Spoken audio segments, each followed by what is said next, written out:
Tengan muy buenos días todos, mis amados hermanos. Regresamos a nuestro Evangelio de Marcos después de una breve pausa el domingo pasado. Estamos en el capítulo 11 y en esta mañana estaremos en los versículos del 12 hasta el 21. Dice así la palabra de Dios. Al día siguiente, cuando salieron de Betania, tuvo hambre. Y viendo de lejos una higuera que tenía hojas, fue a ver si tal vez hallaba en ella algo. Pero cuando llegó a ella, nada halló sino hojas, pues no era tiempo de higos. Entonces Jesús dijo a la higuera: Nunca jamás coma nadie fruto de ti. Y lo oyeron sus discípulos. Vinieron pues a Jerusalén, y entrando Jesús en el templo, comenzó a echar fuera a los que vendían y compraban en el templo, y volcó las mesas de los cambistas y las sillas de los que vendían palomas, y no consentía que nadie atravesase el templo llevando utensilio alguno, y les enseñaba diciendo: ¿No está escrito: Mi casa será llamada casa de oración para todas las naciones? Mas vosotros la habéis hecho cueva de ladrones. Y lo oyeron los escribas y los principales sacerdotes, y buscaban cómo matarle, porque le tenían miedo, por cuanto todo el pueblo estaba admirado de su doctrina. Pero al llegar la noche, Jesús salió de la ciudad. Y pasando por la mañana, vieron que la higuera se había secado desde las raíces. Entonces Pedro, acordándose, le dijo: Maestro, mira, la higuera que maldijiste se ha secado. Oremos. Señor, te damos las gracias en esta mañana. Gracias, Padre, por tu amor, por tu misericordia. Gracias, Señor, porque eres bueno, Señor, para perdonar nuestros pecados. Padre Santo, ayúdanos, Señor, a ser creyentes, que podamos dar frutos dignos de arrepentimiento. Ayúdanos, Señor, a no ser cristianos simplemente de hojas, sino de frutos, Señor. Padre mío, te pedimos que por tu palabra produzcas ese fruto en nosotros en esta mañana, Señor. Te lo pedimos en el nombre de Jesús. Amén. Pueden tomar asiento, amados hermanos. Son muchos y muy variadas las maneras y las formas en que se ataca la fe cristiana, en que se ataca el cristianismo. Son muchos aquellos que quieren de alguna manera mostrar o probar que la fe cristiana, la Biblia, no es nada más que una serie de historias y cuentos contradictorios que no sirven de nada. Aquellos, hermanos míos, que toman esa postura, encuentran en el pasaje de esta mañana su argumento favorito. Ellos dicen: miren, aquí vemos a un Jesús que simple y sencillamente, porque no encontró nada que comer, maldijo esta higuera, cuando ni siquiera era tiempo de que la higuera dé higos. Además, ellos quieren mostrarnos cómo aquí Jesús entra al templo y en un arrebato de ira saca a todos de ahí, simple y sencillamente por estarse preparando en algo que de hecho el Señor había mandado, que es festejar la Pascua. Miren, dicen ellos, ¿dónde está aquel Jesús de amor que decía: dejad a los niños venir a mí? ¿Ven qué contradicción más grande? Algunos incluso han dicho que claramente Jesús ya había perdido los estribos, quizá por la presión de la crucifixión que se acercaba, quizá porque veía que se había metido de alguna manera a la boca del lobo y no estaba en una posición en la que pudiera salir de ahí. Ahora Jesús no sabe ni controlar su estado de ánimo. Hermanos míos, pero como cristianos debemos de tener siempre claro y en cuenta una cosa. Primero, Jesús nunca pecó. Y segundo, la palabra de Dios, lo que encontramos en las páginas de nuestra Biblia, es la verdad revelada, inspirada, inerrante, infalible, autoritativa y toda suficiente.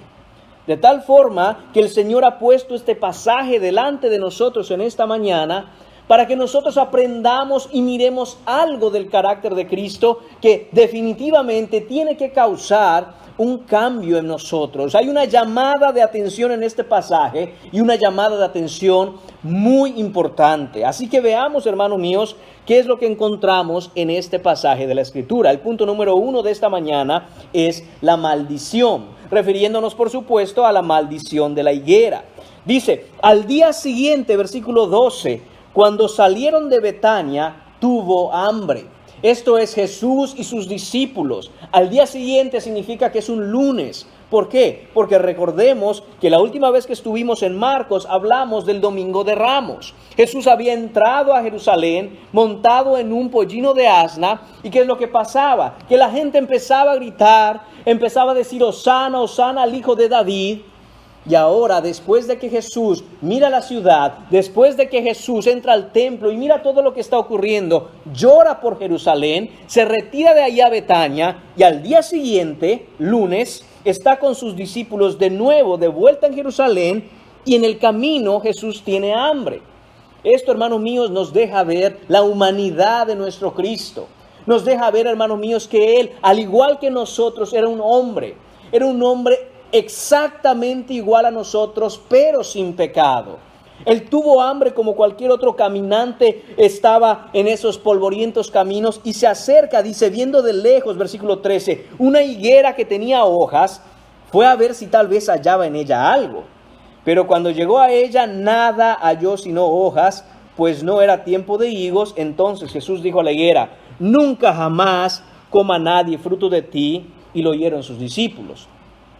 Algunas personas, mis hermanos, ven en este texto una ocasión para defender a Jesús. Y dicen, miren, lo que sucede es que en algún momento de la temporada del año, algunas higueras daban una especie de frutos que eran diferentes de los higos en sí, eran unos pequeños brotes que a veces daban, y bueno, eso es lo que estaba intentando encontrar Jesús ahí. Sin embargo, amigos míos y hermanos que están aquí, no es realmente lo que el texto dice. Dice que él estaba yendo a encontrar algo para comer. Él quería encontrar higos porque vio la higuera llena de hojas, frondosa. ¿Qué significa, hermanos? Cuando empezamos a estudiar este pasaje y cuando empezamos a apoyarnos en aquellos que conocen toda la botánica y toda el tipo de plantas que crecía en Palestina, entendemos que algunas higueras podían dar fuera de temporada higos.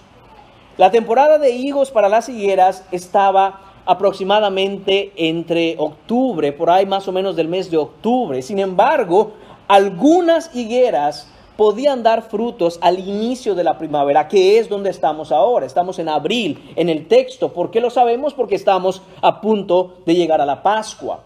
Entonces, en última instancia, la prueba final de si una higuera daba frutos o no estaba dado por la temporada, que como dije, había una temporada. Sin embargo, lo que nosotros sabemos por los estudiosos es que si la higuera tenía hojas, era frondosa, tenía mucho ramaje, se esperaba que tuviera higos. Cuando una higuera empezaba a florecer y a verse frondosa en la primavera, pero no tenía higos, era señal de que esa higuera iba a ser estéril todo el año. Y eso es lo que está sucediendo aquí. Jesús viene, intenta encontrar esos deliciosos higos para saciar su hambre, pero no encuentra nada. Entonces Jesús, que conoce muy bien la costumbre de la época, él sabe que esa higuera será estéril todo el año. No solo será estéril, pero el versículo 14 nos dice que él le dijo a la higuera, nunca jamás coma nadie fruto de ti. La pregunta es, hasta aquí entendemos que Jesús, por supuesto, conocía la costumbre de la época, sabía que la higuera era estéril, pero ahora la maldice. ¿Por qué Jesús maldice la higuera? Hermanos míos, primeramente porque Jesús es maestro y está enseñando algo a los discípulos. Él va a enseñar una cosa a la usanza, a la costumbre de los rabinos de la época judíos. ¿Y cuál es esa costumbre? Ellos tomaban un objeto concreto para hacer una ilustración, un ejemplo de una enseñanza espiritual. Jesús encuentra en esta higuera la ocasión del objeto concreto de la lección que quiere enseñar. Vemos claramente que lo que Jesús hace impacta a sus discípulos porque dice, y lo oyeron sus discípulos, dice el versículo 14. Ellos oyeron esto, oyeron que Jesús estaba maldiciendo la higuera. Ahora, ¿qué es lo que sucede? Hermanos míos, esta parte donde estamos hablando de la higuera será retomada en el versículo 20. Esto es algo muy común que hace Marcos. Marcos acostumbra a poner una historia dentro de otra historia para conectar ambas. Así que esta parte, hermanos míos, que Jesús toma es para dar una enseñanza. ¿Qué enseñanza es la que quiere dar Jesús utilizando como objeto concreto la higuera estéril? Hermanos míos, la enseñanza que Jesús va a dar es una enseñanza con respecto a la hipocresía. Jesús va a dar una enseñanza muy clara, muy profunda y hasta profética con respecto a la hipocresía. Así que, mis hermanos, tenemos que prestar mucha atención a lo que el Señor nos está llamando en esta mañana, a mirarnos a nosotros mismos y ver si no tenemos en nosotros quizá el pecado de la hipocresía. Punto número 2 en esta mañana, la purificación. Y por supuesto nos referimos a la purificación del templo. Vemos, mis amados hermanos, que dice el texto, vinieron pues a Jerusalén, es decir, después de haber estado en el camino, después de que Jesús tuviera hambre, después de que Jesús maldijera la higuera, vinieron pues a Jerusalén. Y entrando Jesús en el templo, comenzó a echar fuera a los que vendían y compraban en el templo, y volcó las mesas de los cambistas y las sillas de los que vendían palomas.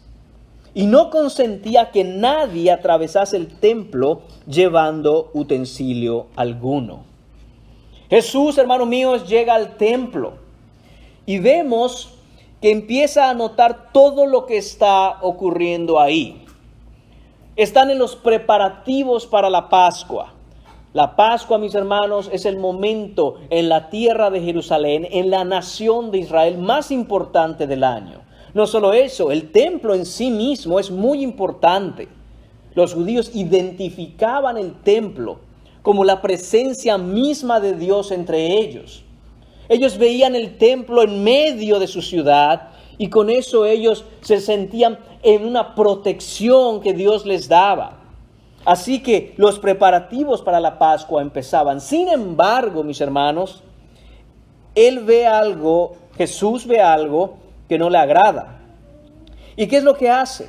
Comienza a echar fuera a los que vendían y compraban en el templo. Noten cómo muchos que acusan a Jesús, en este caso, de haberse vuelto loco, de tener un arrebato de ira, se centran en la reacción de Jesús sin centrarse en las razones por las cuales Jesús reacciona de esa manera. Dice que en el templo estaban vendiendo y comprando. ¿A qué se refiere esto? Hermanos míos, primero que nada, es que todo se había vuelto en ese momento de la Pascua en un gran negocio. Un gran negocio que dejaba muchísimas ganancias, sobre todo a los líderes religiosos de la época, específicamente al Sanedrín judío.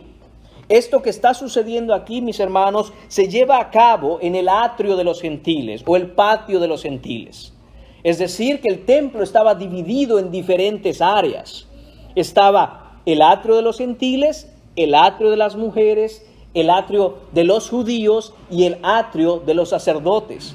El más amplio de todos era el atrio de los gentiles.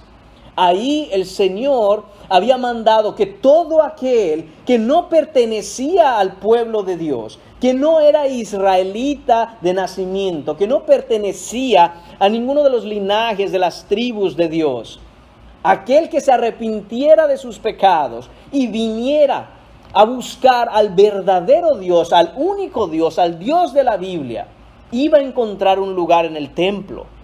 De manera que ese era el espacio más grande. Se calcula que ese lugar tenía 500 metros de largo por 350 de ancho. Era un lugar grandísimo, mis hermanos. Y ese lugar estaba, como dije, reservado para los gentiles, para todos aquellos que quisieran venir a conocer al verdadero Dios, al Dios de Israel. Sin embargo, ¿qué es lo que habían hecho los judíos? Bueno, ellos tenían una expectativa muy diferente del Mesías de la que está en el Antiguo Testamento.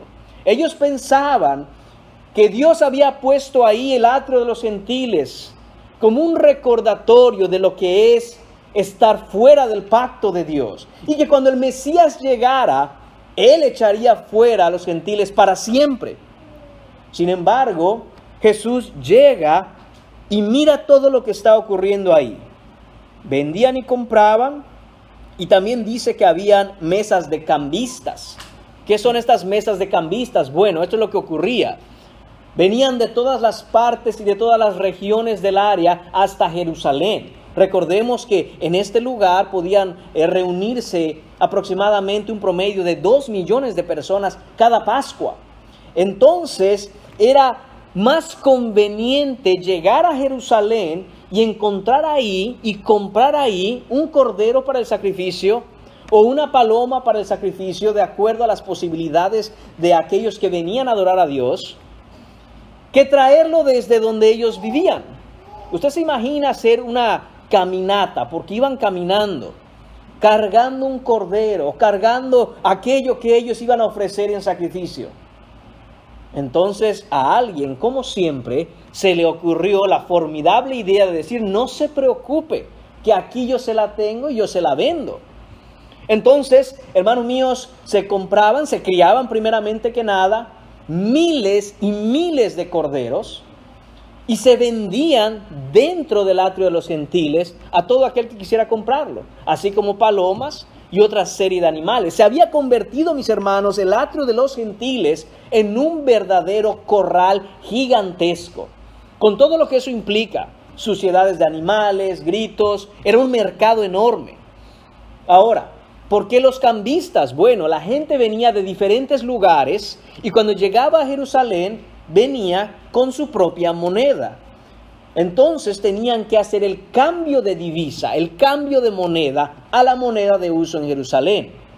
Y de nuevo, a alguien se le ocurrió la excelente idea de decir: no se preocupe, aquí mismo le cambiamos el dinero, por supuesto, con una módica comisión. Y digo módica entre comillas, porque realmente los precios y los tipos de cambios que se usaban en ese tiempo eran realmente extorsión a aquellos que venían con un corazón que querían adorar a Dios.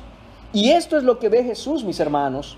Ve un gran mercado, ve suciedad de animales en el templo, ve gente acarreando cosas de aquí para allá, imagínese un mercado.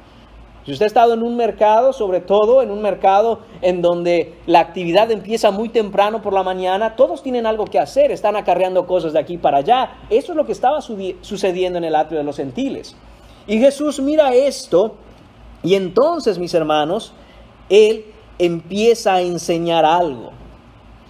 Además de que empieza, por supuesto, a echar a la gente de ahí, además de que empieza, por supuesto, a volcar las mesas de los cambistas, Él dice lo siguiente: no está escrito, mi casa será llamada casa de oración para todas las naciones, mas vosotros la habéis hecho cueva de ladrones.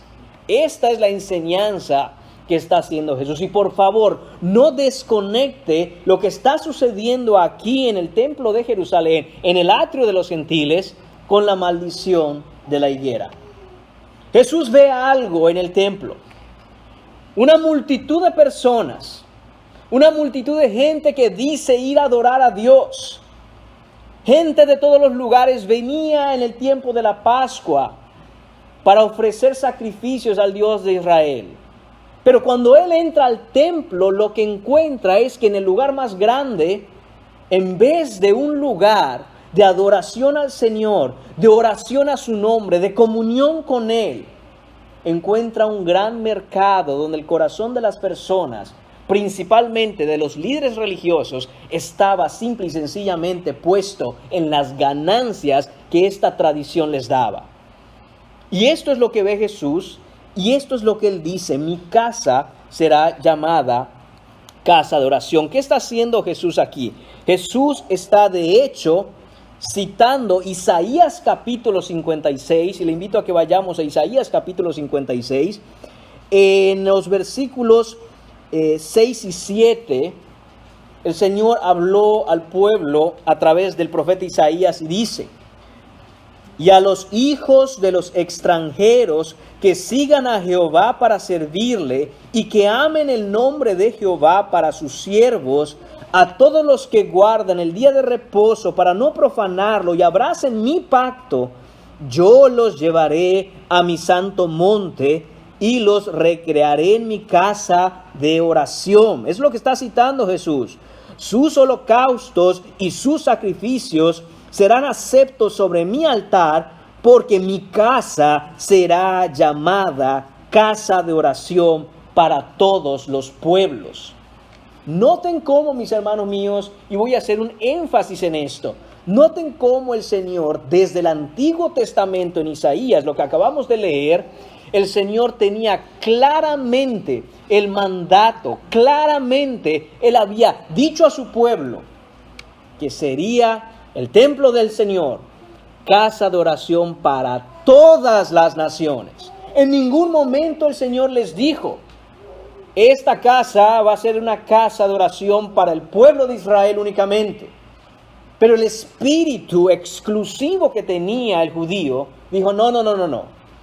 Pongamos todo lo que necesitemos hacer para la Pascua, los animales, las ventas que hacemos, en el atrio de los gentiles. Porque ellos no son judíos, ellos obviamente no son sacerdotes. En esa parte de ahí que un día el Señor echará fuera, un día el Señor se va a deshacer de eso. Ahí es donde pondremos eso, pero no es lo que está diciendo el Señor en el Antiguo Testamento, sino que Él tenía el mandato, como dije, y el pueblo de Dios tenía la misión de llevar a todas las naciones la palabra de verdad del Dios de Israel. Esa era la misión de Israel. No volverse un pueblo exclusivista, sino volverse luz y bendición a todas las naciones de la tierra. De hecho, esto va mucho más atrás. Esto va hasta Génesis, hermanos míos, donde el Señor llama a Abraham. ¿Y qué le dice? Que él sería bendecido y que su generación sería incontable, como las estrellas en el cielo, como las arenas en el desierto, en la playa. Así de grande iba a ser la bendición que iba a levantar el Señor a través de Abraham. ¿Y qué le dijo? Serán benditas en ti todas las naciones. Dependiendo en donde usted lo lea, si lo lee en el capítulo 22 dice naciones, y si lo lee más atrás cuando el Señor lo llama precisamente de primera instancia, dice todas las familias de la tierra. Pero en ambos casos el mensaje era el mismo, que el pueblo de Israel estaba llamado a ser de bendición a todo el mundo, no exclusivamente a la nación de Israel.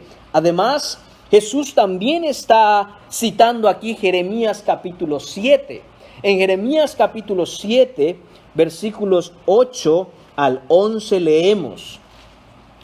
Jeremías había sido llamado a un ministerio bien duro y bien difícil.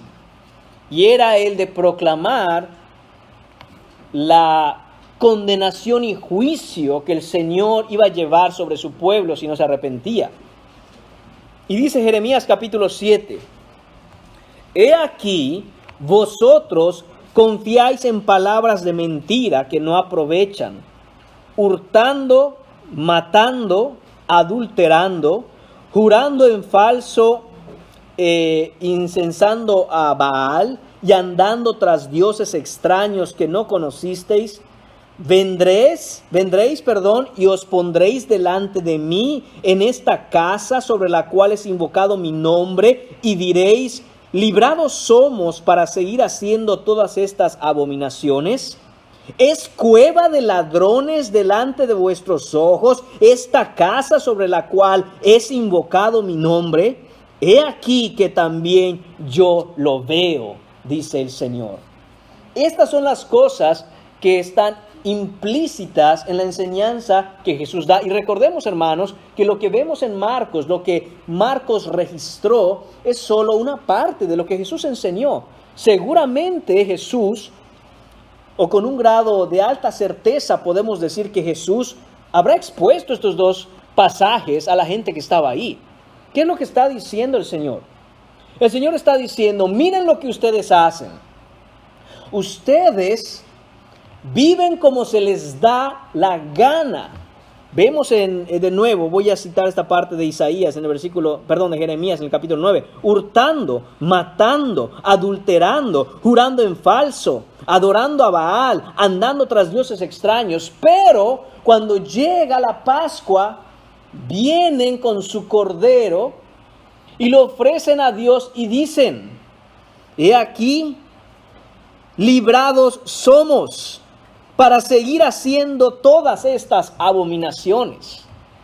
Está haciendo el Señor una comparación, mis hermanos, y de hecho la hace el Señor desde Jeremías, que en los caminos de la antigua Palestina eran peligrosos, eran conocidos por ser peligrosos, porque la gente podía ser asaltada en los caminos. ¿Y qué hacían los ladrones de los caminos? Se escondían en la serie de cuevas que estaban en toda la región.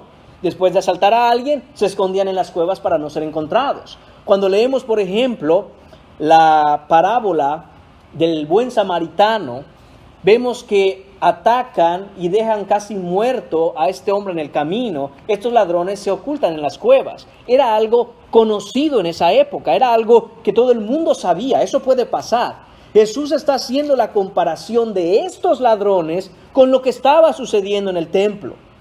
Jesús está diciendo, viven como se les da la gana, pero después corren al templo para esconderse, para que no les encuentren, para que no vean realmente el modo de vivir que ustedes tienen, pensando, en esta cueva nos esconderemos, del mismo modo que esos ladrones se esconden en las cuevas del camino.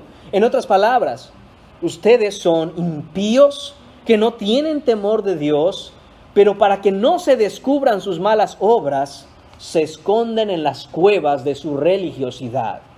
Eso es lo que les está enseñando Jesús a la gente que está en el atrio de los gentiles ese día lunes, cuando Él empieza a limpiar ese lugar. De hecho, en la narración de Juan nos dice que Jesús toma un látigo, Él hace un látigo y empieza a pegarle a la gente. Por supuesto que usted puede imaginar la reacción de los inconversos que dicen, ¿dónde está el Jesús de amor? ¿Dónde está el Jesús de amor? En el texto de Juan nos dice que los discípulos recordaron la palabra de Dios que dice, el celo de tu casa me consume. El punto no es por qué Jesús reaccionó así. Lo que debería sorprendernos es la gran hipocresía de la religiosidad judía de vivir como se les daba la gana y extorsionar gente, pero darse los aires de grandes religiosos. Ir delante de Dios a decir, Señor, aquí está mi sacrificio, bendíceme. Recordemos, hermanos míos, cuántas veces el Señor, sobre todo en el Evangelio de Mateo, el Señor estuvo confrontando la hipocresía de los líderes religiosos judíos. ¡Ay de vosotros, hipócritas!, les dijo, porque ustedes por fuera a la verdad parecen hermosos, pero por dentro están llenos de toda inmundicia, son sepulcros blanqueados. ¡Ay de vosotros, hipócritas, maestros de la ley y fariseos y escribas, que limpian por fuera el plato, que limpian por fuera el vaso, pero por dentro está sucio! Limpien lo que esté dentro, para que entonces todo esté limpio. Aquí mismo hemos ya pasado, hermanos míos, en el capítulo 7 de Marcos, en el versículo 8, De hecho, en el versículo desde el 6 dice, hipócritas, bien profetizó de vosotros Isaías. Este pueblo de labios me honra, mas su corazón está lejos de mí. Y dice además, pues en vano me honran, enseñando como doctrinas mandamientos de hombres, porque dejando el mandamiento de Dios, os aferráis a la tradición de los hombres. Jesús está señalando, hermanos míos, que todo lo que hacían estos hombres religiosos y todos aquellos que iban religiosamente, externamente, pero con un corazón vacío, alejado del Señor, cuando iban y llevaban sus sacrificios, cuando respetaban todas las fiestas, cuando ellos decían cumplir con todo lo que la ley mandaba, en realidad era un gran espectáculo de hipocresía. Porque por dentro estaban completamente muertos en delitos y pecados. Ellos hacían gran espectáculo y exhibición. Los judíos, especialmente los maestros de la ley, los fariseos, los saduceos, los levitas, todos ellos amaban estar orando frente a todos para que los vieran. ¿Y qué pasaba cuando ayunaban? ¿Recuerdan? Demudaban sus rostros para que la gente viera y dijera, oh, mira, están ayunando. Esto es lo que está enseñando el Señor aquí. Una religión, como se titula este sermón, una religión sin fruto. Una religión que parecía prometer mucho, que de lejos se ve y está llena de hojas. Pero cuando uno se acerca a buscar el fruto, no hay absolutamente nada. Hermanos míos, ¿y cuál es la enseñanza para nosotros hoy? Del mismo modo, hermanos, en que estos religiosos judíos de la época tenían su religión, debemos cuidarnos de no ser nosotros igual en el pecado de la hipocresía como ellos y decir, yo me oculto en mi religiosidad. Yo soy muerto, pero voy a aparentar que estoy vivo. Uno de los argumentos, una de las acusaciones más fuertes en contra de la iglesia cristiana y de los cristianos cuando se le pregunta a la gente que no es cristiana, es es que la iglesia está llena de hipócritas. Yo no voy a la iglesia, mucha hipocresía. Y probablemente algunos que estén sentados aquí han dicho esto. Es que ahí está lleno de hipócritas. Y como dice el pastor John MacArthur, bueno, siempre hay espacio para uno más. Siempre tendremos una silla para alguien que quiera venir. Pero hermanos míos, esto es donde la lógica de aquellos que atacan al cristianismo, precisamente con el pecado de la hipocresía, esta es la lógica que falla. Es cierto, hermanos míos, una cosa, que la iglesia cristiana está llena de pecadores. De hecho, la institución de la iglesia es probablemente la única organización, si la queremos llamar así, en donde el primer requisito para pertenecer a ella es ser pecador. ¿Qué dijo el Señor? Cuando veían que se iba a comer, que se iba a cenar con pecadores, miren a su maestro, come y bebe con pecadores. ¿Qué respondió el Señor? Son los enfermos los que necesitan el médico, no los sanos. Porque yo he venido a llamar no a justos, sino a pecadores. Entonces, hermanos míos, vemos una cosa, que la iglesia está llena de pecadores. Y que de entre esos pecadores, algunos tienen el pecado de la hipocresía. Porque la hipocresía es uno de muchos pecados.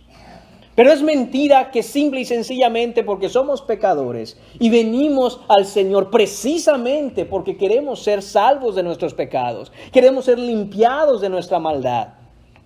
Es mentira que eso nos haga automáticamente hipócritas. ¿Qué es la hipocresía? La hipocresía es que de manera intencional uno haga pompa y exhibición de aparentar una espiritualidad que no tiene. Eso es ser hipócrita. Comportarnos de tal manera que nosotros queremos convencer a los demás que tenemos un nivel espiritual que no poseemos. Y debemos echar de fuera toda la hipocresía, hermanos, Porque si hay pecadores con el pecado de la hipocresía, ellos también están llamados a arrepentirse de eso, dejarlo, venir al Señor en arrepentimiento y fe y dejar de ser hipócritas. Cuando una persona dice, mira, ahí va la iglesia y mira qué está haciendo. ¿Ven? Es un hipócrita. No, no es cierto. Ha estado esa persona tratando de aparentar que no peca. Sí, bueno, entonces es hipócrita. Y dice uno, bueno, no, nunca ha dicho que no tiene pecado. Entonces no es hipócrita. Está hablando la verdad. Y hermanos, así es como nosotros debemos expresarnos, hablar y de hecho compartir el evangelio. La razón por la que vamos al mundo a compartir el evangelio es porque queremos decirle a otros, al igual que tú, yo soy pecador. Pero yo puedo mostrarte, yo puedo decirte quién es aquel que es capaz de perdonar tus pecados, como perdonó los míos. Me gusta la manera en que alguien lo dijo, y honestamente no conozco el autor de esta frase, pero me encanta. ¿Qué es un cristiano? Es simplemente un mendigo diciéndole a otros mendigos dónde él halló su pan. Hermanos míos, y el pan es Cristo. El único que puede saciar los apetitos de nuestra alma es Cristo Jesús por el arrepentimiento y la fe. Hipócrita, hermanos míos, es aquel que vive de apariencias en una fachada. La verdad es que no ayuda mucho el tiempo en que vivimos para luchar contra el pecado de la hipocresía. ¿Por qué? Porque se nos ha enseñado, se nos ha dicho, se nos ha metido en la mente que siempre tenemos que aparentar que estamos bien, que nuestra vida está perfecta, que no tenemos problemas, ni luchas, ni aflicciones. Basta, hermanos míos, y una vez lo he dicho ya y lo diré de nuevo porque creo que es un ejemplo muy claro en nuestro tiempo. Basta con entrar al Facebook. ¿Tú crees todo las fotos que ves ahí? ¿Tú crees que esas fotos con filtros, sonriendo todo el tiempo, la familia perfecta? No, hermanos míos, por favor. Eso no es así. Cada uno de nosotros vino a la vida cristiana con una cantidad de bagaje, una cantidad de suciedad sobre nosotros diferente. Pero queremos ocultarla como que no existe. Y decirle a los demás, no, yo no soy eso. La realidad, hermanos míos, es que por eso el llamado del evangelio es venir a reconocer que somos pecadores y que estamos quebrantados y que no estamos bien. Y es humillante porque ¿quién quiere decir, hermanos míos, la verdad es que yo necesito a Cristo? La verdad es que yo no estoy bien. La verdad es que mi alma está quebrantada, tengo luchas, tengo aflicciones. La verdad es que estoy triste. La verdad es que les necesito, hermanos. Necesito a Dios y necesito al cuerpo de Cristo. Pero el orgullo nos lleva, hermanos míos, a levantar esa cortina de hipocresía de decir, no, yo estoy bien, yo tengo todo bajo control, no, tranquilo.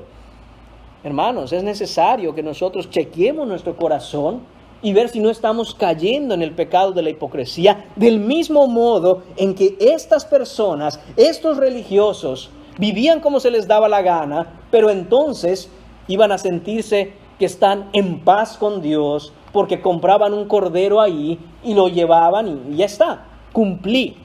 Sacaban quizá la lista de las cosas que tenían que cumplir y ponían un check ahí y listo. ¿Qué más? ¿Qué es lo que sigue? Y hermanos míos, de la misma forma, como dije, usted no puede decir yo estoy en paz con Dios porque déjame checar mi lista. Oh, llegué a la iglesia el domingo, llegué a la oración el miércoles, llegué a varones el lunes, fui al grupo de mujeres el viernes, leí mi Biblia y oré. Listo, ya estoy bien. Hermanos, todas esas cosas son necesarias, pero no sirven de nada si son actos vacíos, si son actos externos, pero no han hecho una transformación en nuestro corazón. El problema, hermanos míos, es el corazón. En lo que vimos en este pasaje del capítulo 7, donde Jesús dice, hipócritas, bien profetizó de vosotros, note cómo dice, este pueblo de labios me honra, dice, mas su corazón está lejos de mí. Es decir, estas personas decían las palabras correctas, Probablemente oraban correctamente, con mucha seguridad porque son judíos, conocían la ley y podían citarla quizá mejor que todos nosotros aquí juntos. Sabían qué decir, sabían el lenguaje. Así nosotros, hermanos míos, hoy podemos pensar, yo conozco la doctrina correcta. Yo tengo la Biblia de estudio correcta. Yo canto las alabanzas y los himnos correctos. Hermanos míos, pero el punto es, ¿qué está en tu corazón? ¿Es el corazón correcto lo que tienes? Nosotros vemos, mis hermanos, en Ezequiel capítulo 36, ¿quién es el único que puede hacer ese cambio de corazón? ¿Quién es el único que puede transformar el corazón que nosotros tenemos? Ezequiel 36, versículo 26 y 27 dice, este es el Señor hablando a través de Ezequiel, os daré corazón nuevo y pondré espíritu nuevo dentro de vosotros y quitaré de vuestra carne el corazón de piedra y os daré un corazón de carne y pondré dentro de vosotros mi espíritu y haré que andéis en mis estatutos y guardéis mis preceptos y los pongáis por obra. Dice el Señor, yo haré esto. Yo haré esto. En nuestro idioma, en el español, no es necesario decir yo cada vez que uno dice que va a hacer algo. Sin embargo, en el original hay un énfasis en ese yo. En el original tendríamos que leer algo como esto. Yo os daré corazón nuevo. Y yo pondré espíritu nuevo dentro de vosotros. Y yo quitaré de vuestra carne el corazón de piedra. Y yo os daré un corazón de carne. Y yo pondré dentro de vosotros mi espíritu. Y yo haré que andéis en mis estatutos y guardéis mis preceptos y los pongáis por obra. Dice el Señor, yo voy a hacer esto. Hermanos míos, el cristianismo, la fe cristiana, no tiene que ver con una serie de reglas que cumplir externamente. Tiene que ver con un cambio de corazón. Y recordemos que el corazón, desde la perspectiva judía, no es el corazón que probablemente viene a nuestra mente cuando nosotros hablamos hoy del corazón. Es el lugar en donde están esas emociones, ese romanticismo. No de eso habla el Señor cuando dice corazón en la Biblia. Habla de la voluntad del hombre. Habla de los anhelos más profundos del ser de una persona, lo que hace a una persona ser quien es. El cristianismo se trata de quien tú eres en Cristo, no de lo que tú haces. Obviamente quien tú eres terminará determinando lo que vas a hacer. Pero cuando nosotros queremos, hermanos míos, simplemente modificar una conducta externa, es decir, aquello que hacemos, pero sin un cambio de corazón, estamos nosotros siguiendo la receta paso a paso para ser fariseos, para ser hipócritas. Por fuera cumplo, pero por dentro, hermanos míos, tenemos un alma, un espíritu, un corazón podrido en iniquidades. Y yo no estoy hablando, hermanos míos, aquí palabras fuertes cuando digo podrido. Es la palabra que utilizó Jesús cuando dijo sepulcros blanqueados. Están llenos de toda inmundicia. ¿Qué haremos entonces? ¿Cuál es el problema con este corazón? Lo vemos en Jeremías capítulo 17, versículos 9 y 10. Yo sé que ustedes conocen este texto. Engañoso es el corazón más que todas las cosas y perverso. ¿Quién lo conocerá?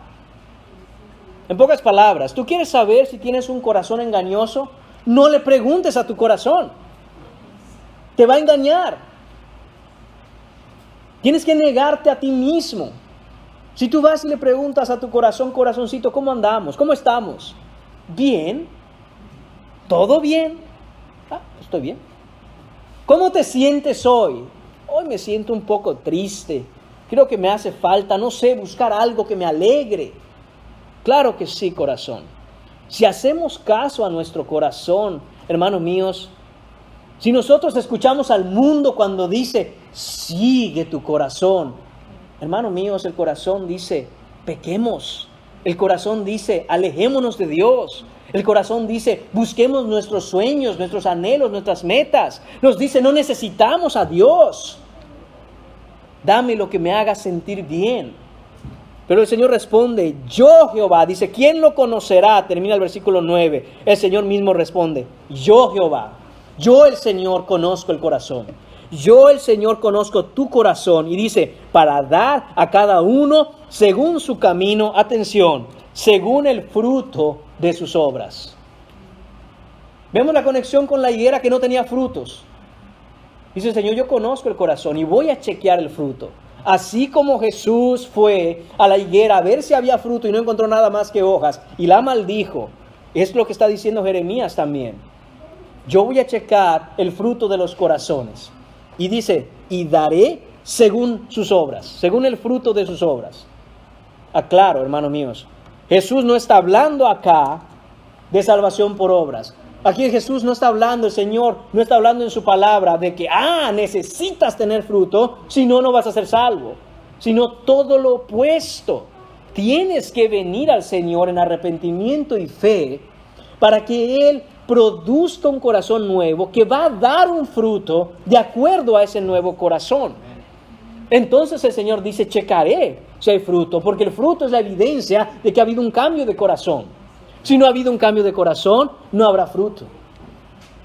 Recordemos también cómo el Señor nos insta, nos dice a que tengamos mucho cuidado con aquellos, sobre todo líderes religiosos, pero no está exento y no está limitado a ellos, sino a todos los que se dicen cristianos.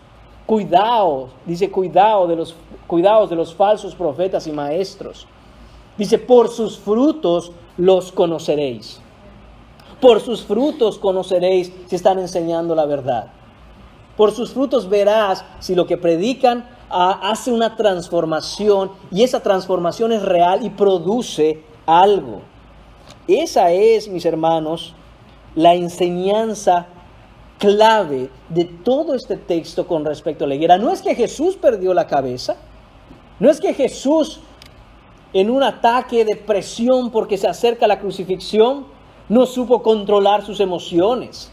No, mis hermanos, Él está dando una lección bien clara a sus discípulos con respecto a apartarse de la idolatría, sobre todo de la idolatría que se veía específicamente en el tiempo de la Pascua. El Señor viene a decir, ustedes creen que el Mesías vino a echar a los gentiles que tienen ahí entre animales, que tienen ahí en un mercado, en el atrio de los gentiles. Pero Jesús dice, yo no vine a echar a los gentiles del templo, vine a echar a los religiosos hipócritas judíos y a limpiar el templo para que los gentiles estén en el pacto con Dios. Hermanos míos, esto es lo maravilloso y lo hermoso de Cristo. Que cuando nosotros no éramos pueblo, Él nos trajo donde Él a ser pueblo. Y entonces los judíos son avergonzados, los líderes religiosos, el Sanedrín completo es avergonzado cuando los echa fuera. Y entonces dice, ¿no está escrito que mi casa será llamada casa de oración para todas las naciones? Olvídense de su idea de solo nosotros somos el pueblo elegido. Olvídense de eso, dice Jesús. Vine de hecho a limpiar el templo de la hipocresía, para que todo aquel que no sea judío de nacimiento, israelita por nacionalidad, pueda venir de cualquier lugar, sea quien sea, en la condición en la que se encuentre. No importa que haya vivido, que venga al encuentro con el verdadero Dios para perdón de pecados. Y dice entonces, punto número 3 de esta mañana, la reacción. Hemos visto la maldición de la higuera, hemos visto la purificación que hace Jesús del templo. Vamos a ver ahora la reacción. Vamos a ver cómo reaccionaron los escribas, los principales de la sinagoga, del templo. Vamos a ver qué reacción tuvieron ellos, vamos a ver qué reacción tuvo el pueblo y también vamos a ver qué reacción tuvieron los discípulos. Dice, versículo 18, y lo oyeron los escribas y los principales sacerdotes y buscaban cómo matarle. Esa fue la reacción de los escribas. Esa fue la reacción de los líderes religiosos de su tiempo. Ellos ahora lo que querían es, de una vez por todas, matarle. Porque recordemos que estas ideas de matarle no son nuevas. La primera vez que vemos en el Evangelio de Marcos, la idea de matar a Jesús por lo que él predicaba, viene desde el capítulo 3. Ahora estamos aquí en la Pascua, a unos días de la Pascua, en la narración bíblica, y entonces ellos dicen, buscaban cómo matarle. Ya no soportaban ver y escuchar lo que Jesús enseñaba y lo que Jesús hacía. Lo importante, lo que llama la atención aquí, mis amados hermanos, es la razón por la cual ellos querían matarle. ¿Qué había hecho Jesús? Dice, porque le tenían miedo. Le tenían miedo a Jesús. Una nación completa, una casta religiosa, un grupo de líderes que guiaba una nación completa, tenía miedo de un hombre que no tenía ejércitos, que no tenía un grupo de seguidores influyentes y poderosos. Lo único que hacía era enseñar la verdad de Dios con autoridad, no como los escribas, dice la Escritura. Hermanos míos, esta es la reacción que hemos venido viendo en otros pasajes de Marcos. Cuando la santidad está presente, el hombre pecador teme. El hombre pecador tiene miedo.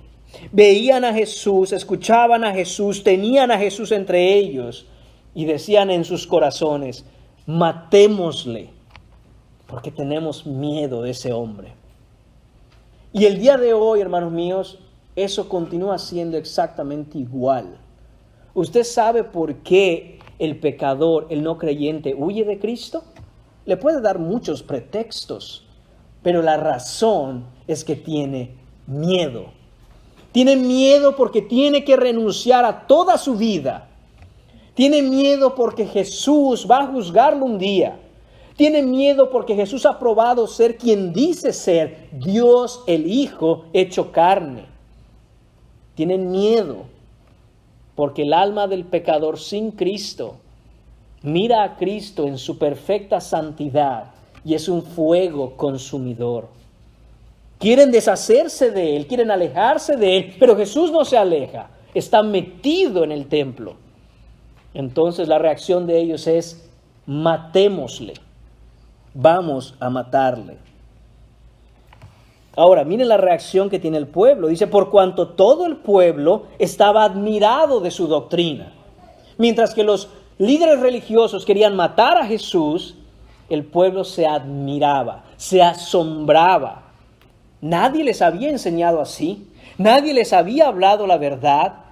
Ninguno de los principales, ninguno de los levitas, ninguno de los encargados del templo, de la enseñanza, saduceos, fariseos, ninguno de ellos les había enseñado como Jesús enseñaba. Y ellos se admiraban de la doctrina que enseñaba Jesús, porque Él enseñaba de acuerdo a lo que el Padre había hablado, no tradiciones de hombres. Y dice además el versículo 19, pero al llegar la noche, Jesús salió de la ciudad. Al llegar la noche del lunes, hermanos míos, Jesús vuelve a retirarse y va de nuevo camino a Betania, donde se está quedando. Y el versículo 20 dice, y pasando por la mañana, vieron que la higuera se había secado desde las raíces. La higuera que Jesús maldijo ahora está completamente seca. Está completa y totalmente seca. Versículo 21, Pedro entonces, acordándose, le dijo, Maestro, mira, la higuera que maldijiste se ha secado. Aquí concluye Marcos la conexión que hace entre la higuera, la religión vacía y sin fruto de los líderes religiosos de la época, de los judíos, y el templo. Jesús está no solo, hermanos míos, tomando la higuera como el ejemplo concreto para maldecirla, sino que se ha metido al templo y lo ha purificado y ha enseñado lo que en realidad dice la palabra. Y sobre la ciudad, sobre la religión vacía, Jesús también deja caer una maldición. Una maldición porque la religión vacía no produce frutos. La religión vacía, externa y sin un cambio de corazón, no va a transformarte. No te va a hacer a la imagen de Cristo. No tendrás ese fruto que se habla en Gálatas capítulo 5, el fruto del Espíritu Santo, que es gozo, bondad, mansedumbre, fe, paciencia, benignidad. Nada de eso estará en tu vida si simplemente estás cumpliendo con ciertas reglas para aparentar que eres algo que no eres. Se necesita que por el Evangelio, mis hermanos y amigos míos, Jesús ponga en ti un nuevo corazón, un corazón de carne, un corazón vivo para Él, no un corazón de piedra seco y muerto y árido. Y eso es lo que está queriendo el Señor enseñarnos en todo este pasaje. Que el tiempo para Jerusalén, para la religiosidad que tenían y que llevaban a cabo los judíos, había llegado. Que se había acabado el tiempo en que se esperaba que el pueblo de Israel llevara a las naciones la verdad de Dios. Se acabó ese tiempo, ya no hay más ese tiempo. De hecho, quisiera que vayamos a este pasaje en Lucas, mis hermanos, en donde vamos a ver una similitud muy interesante entre lo que está haciendo el Señor aquí. Lucas capítulo 3, vemos a Juan el Bautista predicando. Y así es como comenzó su ministerio Juan el Bautista. Decía, versículo 7, Lucas capítulo 3, versículo 7. Y vamos a leer hasta el 9. Y decía a las multitudes que salían para ser bautizadas por él: oh generación de víboras, ¿quién os enseñó a huir de la ira venidera? Haced pues frutos. De nuevo, aquí está la evidencia que el Señor nos pide. Haced pues frutos dignos de arrepentimiento, y no comencéis a decir dentro de vosotros mismos: tenemos a Abraham por padre, porque os digo que Dios puede levantar hijos a Abraham aún de estas piedras.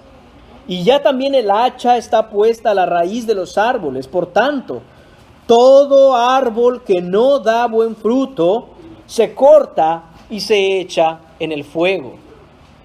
Hermanos, es una advertencia para nosotros, no para sumirnos en una desesperación o un desánimo, sino por el contrario, para venir corriendo al Señor, quien puede producir esos frutos en nosotros, porque todo árbol que no da buen fruto, que no da fruto, dice la Escritura, se corta y se echa en el fuego. Y ahí mismo en Lucas, en el capítulo 13, Jesús había dicho una parábola que refleja fielmente lo que ahora está ocurriendo en el pasaje de Marcos que estamos leyendo hoy. En Lucas capítulo 13, versículos 6 a 9, dice lo siguiente: dijo también esta parábola: tenía un hombre una higuera plantada en su viña. Esa higuera es la nación de Israel. Y vino a buscar fruto en ella y no lo halló. Ese hombre es Jesús y ha venido a checar la higuera, a ver qué frutos tiene, y no halló ninguno. Y dijo al viñador: he aquí, hace 3 años que vengo a buscar frutos en esta higuera. Los 3 años son los 3 años del ministerio de Jesús. Y dice, he aquí hace 3 años que vengo a buscar fruto en esta higuera y no lo hallo. Córtala. ¿Para qué inutiliza también la tierra? Él entonces respondiendo le dijo, Señor, déjala todavía este año. Y ese año, hermanos míos, es esa Pascua que se estaba viviendo ahí. Hasta que yo cabe alrededor de ella y la abone. Ese abono era la predicación que Jesús estaba haciendo en esos días ahí. Y si diere fruto, bien. Y si no, la cortarás después. Sabemos, hermanos míos, porque tenemos ya toda la Biblia inspirada, que esa higuera, que Israel no dio su fruto. Y fueron cortados. Y ahora el pueblo gentil, las naciones gentiles han venido a ser injertadas en el olivo. Hermanos míos, quiero cerrar esta predicación haciendo hincapié en la advertencia que Jesús nos hace con respecto, hermanos míos, a no vivir una vida de apariencias, de hipocresía religiosa, de venir cada domingo, vez tras vez, semana tras semana, pero que no ha habido un cambio en nuestro interior, que no han habido frutos reales de un arrepentimiento genuino. Vengamos a Cristo. Hermanos míos, yo sé que la vida es una vida tan rápida, tan ocupada, tantas cosas que hacer. Pero tome un tiempo, saque un tiempo, haga lo que tenga que hacer. No siga viviendo simple y sencillamente una religiosidad externa y tómese un tiempo de verdad con el Señor. Y pídale que por favor, suplíquele, ruéguele. Así como Jacob peleó con el ángel y dijo, no te dejaré ir hasta que me bendigas. Así clame y diga, Señor, no te voy a dejar hasta que me transformes, hasta que me hagas otro. Sálvame, hazme una nueva criatura. Quita de mí todo lo que hay que no te agrada. Hazme uno de tus siervos. Hermanos míos, es solo por el Evangelio que podemos hacer esto. Es solo por el entendimiento y el reconocimiento de nuestro pecado delante de Él.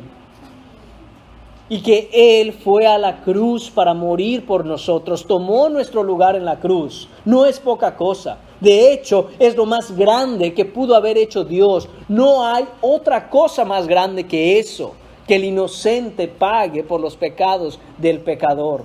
Que el justo pague por los injustos. Y Él lo hizo para que todo aquel que en Él ponga su fe no vaya a una eternidad en condenación, sino que por el contrario, obtenga perdón de pecados y vida eterna en Él.